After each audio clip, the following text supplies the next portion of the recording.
महाराष्ट्र न्यूजमध्ये आपले स्वागत आहे। बातमी आहे आजची अंगणवाडी ताईसाठी अत्यंत महत्त्वाची। 3000वर अंगणवाड्या बुधवारी बंद। काय आहे बातमी पाहूया। तत्पूर्वी चॅनलवर नवीन आहात तर चॅनलला सबस्क्राइब करा व पुढील बेल आयकॉनवर क्लिक करा, म्हणजे असेच लेटेस्ट अपडेट आपल्यापर्यंत येतील। सातारा जिल्ह्यातील 3000वर अंगणवाड्या बुधवारी बंद। मुंबईत महाआंदोलनात सहभागी होणार।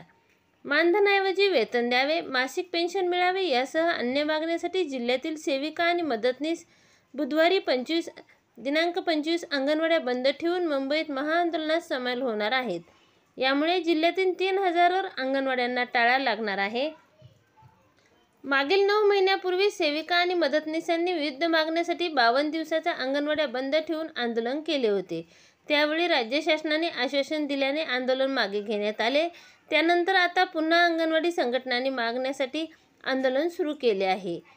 साताऱ्यातही 3 दिवसापूर्वी सातारा जिल्ह्यात पूर्व प्राथमिक शिक्षक सेविका संघाच्या वतीनेही जेलभरो आंदोलन करण्यात आले। तर आता अंगणवाडी कर्मचारी कृती समितीच्या ठरावानुसार शासनाचा निषेध करण्यासाठी 25 सप्टेंबरला मुंबईत आझाद मैदानात महाआंदोलन करण्यात येणार आहे। यासाठी सातारा जिल्ह्यातील सेविका मदतनीसही सहभागी होणार आहेत। यासाठी जिल्ह्यातील अंगणवाड्या बंद ठेवण्यात येणार आहेत। आपण चॅनलवर नवीन आहात तर चॅनलला सबस्क्राइब करण्यास विसरू नका। धन्यवाद।